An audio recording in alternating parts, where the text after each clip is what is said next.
Yes. Okay, so how many of you guys have been stung by a bee before? I'm allergic. Okay. So what does it feel like? It hurts. It Your hurts. throat closes. Okay. Bad. So I've never actually been stung by a bee, but Listen out. The mites.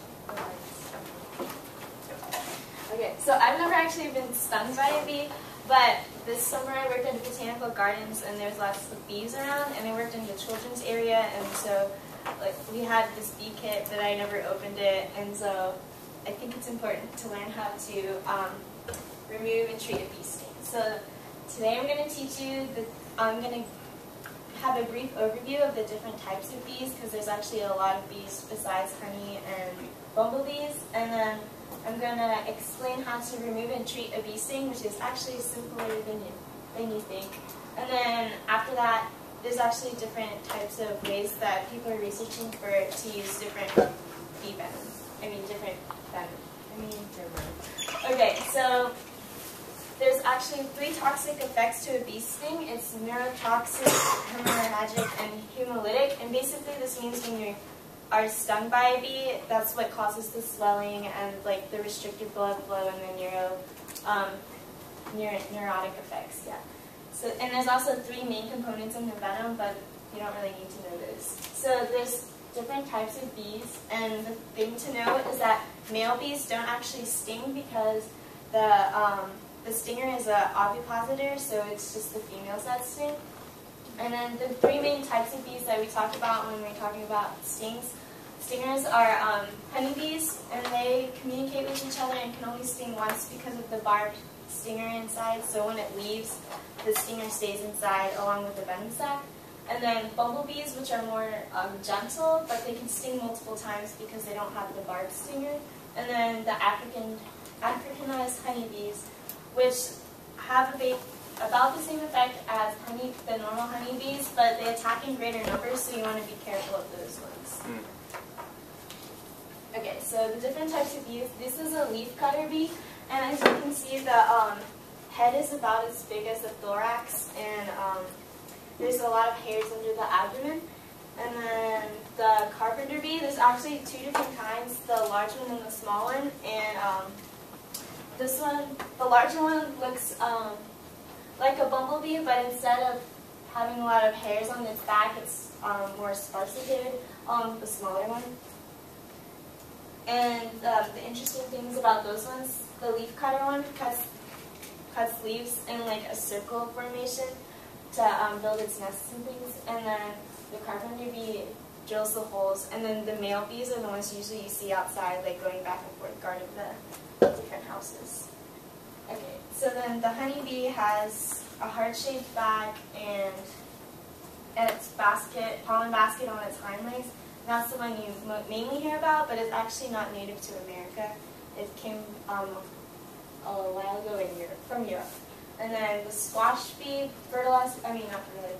pollinates mostly squash, and it has a lot of hair on its hind legs, which is where the pollen gets collected. And actually the honeybee is the one that, when the venom sac is left there, it can keep pumping venom into the body, so you need to remove that with the quickest.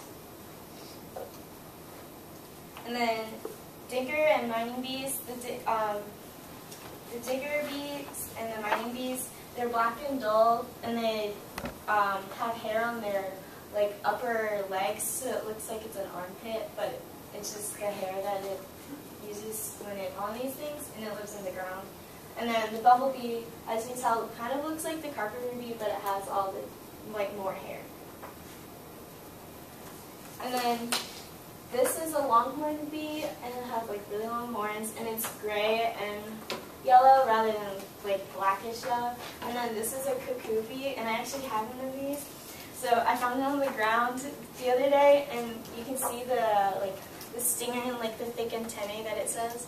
And I think it's really cool because you don't really see it, but you can also I'll pass it around later. But you can see the stinger on the back, and then these come in what colors? They come in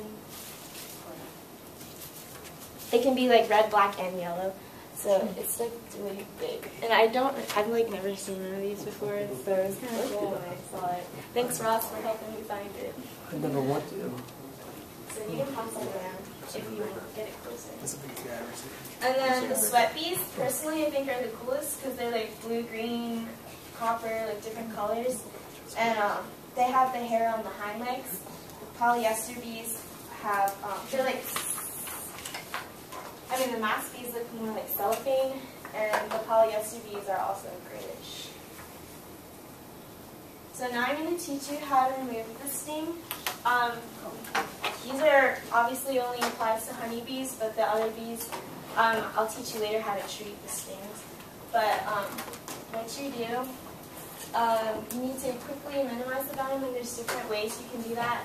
There's like a needle, where you scrape the surface, the nail file where you also scrape it, an onion, but in the onion is actually beneficial because it also takes away some of the pain and like the effects of it.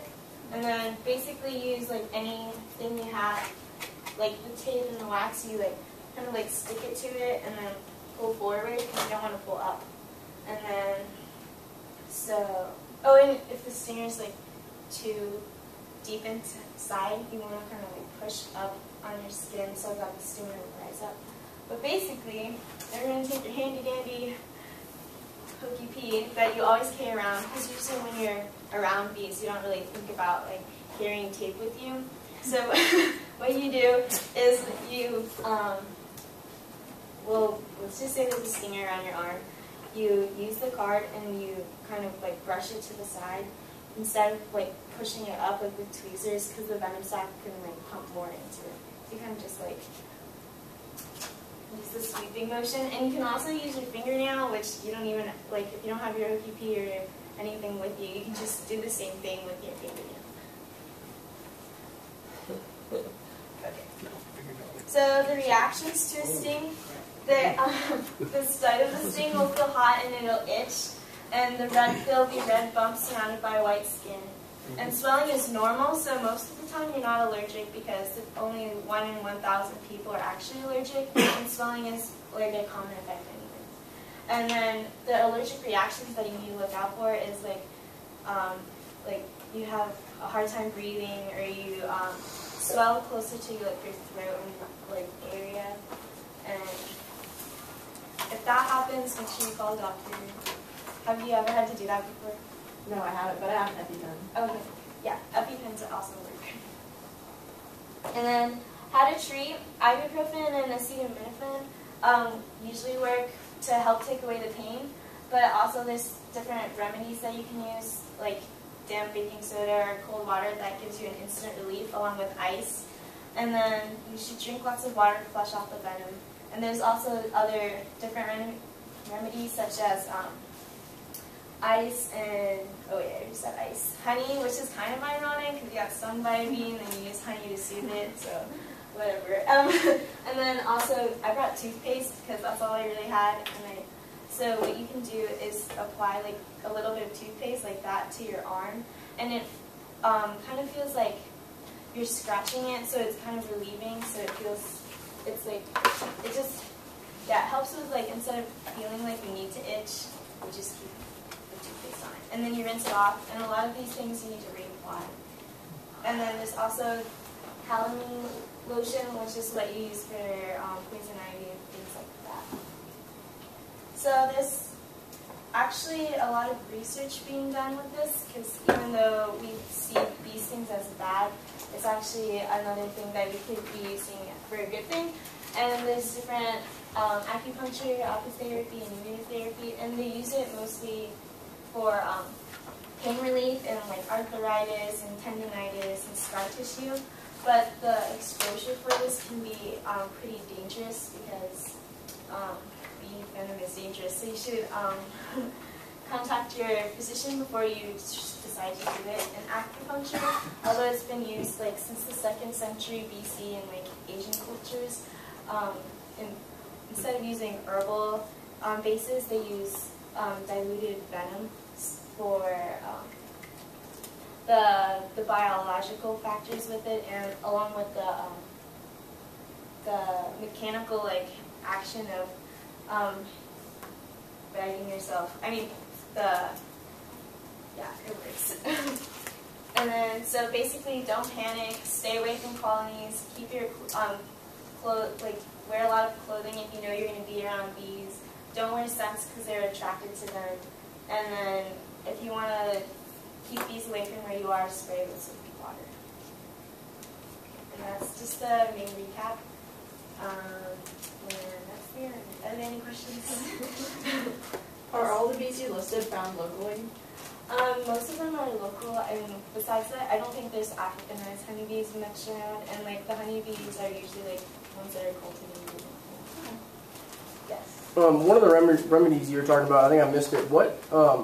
You said drinking a lot of water helps. Why is that? Oh, it like flushes out the venom. Like usually, even if you have like different toxins in you, usually when you drink water, like you'll have to go to the bathroom and it like flushes everything out. Okay. So, yeah. Like, how can you avoid making bees mad and then stinging you? What would be your tips for that? Well, okay, so what you shouldn't do is run and like don't panic because usually, I don't know, they don't sense fear, but like when they're in groups, like don't go around their areas and like mess with their stuff. But if you spray it, then they'll like with the soapy water. If you spray those areas, they'll be less likely to come back because you're kind of like killing off the ones that would be going back and telling them. So just don't try not to disturb them, if that makes sense. Like don't actively seek them out or like, yeah. I got you. Any other questions? Where'd the bee go?